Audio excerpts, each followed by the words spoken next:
Fine, another $100 million in this why would his performance lead to more spending? Oh, come on. In order to try to erase America's memory of what happened on that debate stage.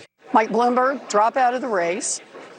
Keep putting your money in to help Democrats beat Donald Trump and just take your ego out of this. Well, Jason Rantz, who is a Seattle talk show host, joins us now. Thanks for joining the conversation. And I'll start with you. I mean, how much do these attacks from Warren on Bloomberg, how much do they help her?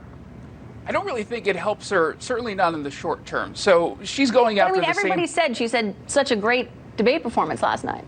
She did have a great debate performance. Unfortunately, all it did was probably weaken Michael Bloomberg and not actually help her campaign.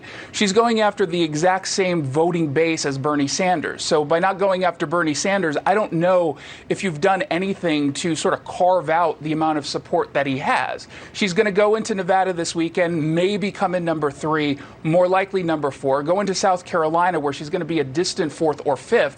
I don't necessarily see what her plan is other than trying to pretend that she's no longer sort of further to the left of a Pete Buttigieg and an Amy Klobuchar, and in a situation where you've got a convention that is going to be brokered. Maybe she comes out there and says, I'm not as quite far to the left as Bernie Sanders, and I'm not someone who's trying to buy the election like Michael Bloomberg.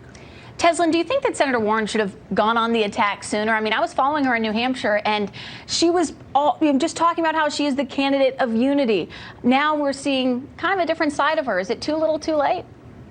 Well, that's because Bloomberg was an easy target. He was a new kid on the block, and he was the billionaire, the epitome of all what they've talked about. But let me just give it to you straight shot with no chaser. And the first disclaimer I want to say is I gave her winner for last night. I'm a huge Elizabeth Warren fan, but there was not one person on that stage that has not been accused of a toxic work environment. There wasn't a candidate. Several candidates on that stage have been accused of sexual harassment within the workplace, including Bernie Sanders.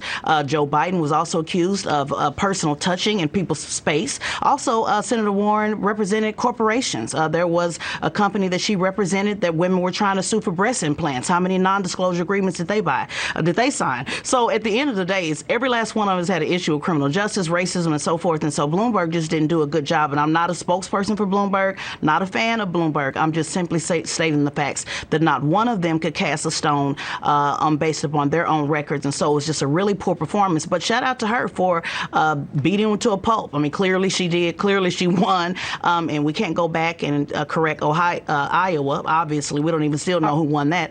We can't correct New Hampshire, but I think it did show her value because she was certainly being erased. Teslin, I've only got a little bit of time left, so I want to talk about another bit of news that is breaking tonight. New York Times has a new story out tonight. The headline, Russia backs Trump's re-election, and he fears Democrats will exploit its support. And the gist of it is there was a classified briefing to lawmakers, according to the New York Times, that angered the president, who complained that Democrats would weaponize the disclosure. Jeff Mason, you are a White House correspondent. This is your beat. What are you hearing? Well, I think, number one, that's not the type of report that President Trump wants to see. He is certainly on a high right now. He's been doing very well in the polls. He's out campaigning in a bunch of states this week. He's passed impeachment. And then you have Russia coming back with a briefing that was done by people from his own administration. Now, obviously, if what the briefing said was factual, then that's something that the Congress wants and needs to know about.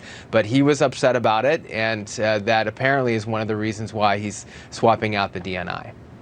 So Russia may be coming back, but perhaps not all that surprising given what Russia did in the 2016 election.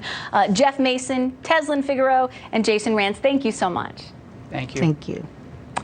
All right, well, we've got Alicia Acuna back with highlights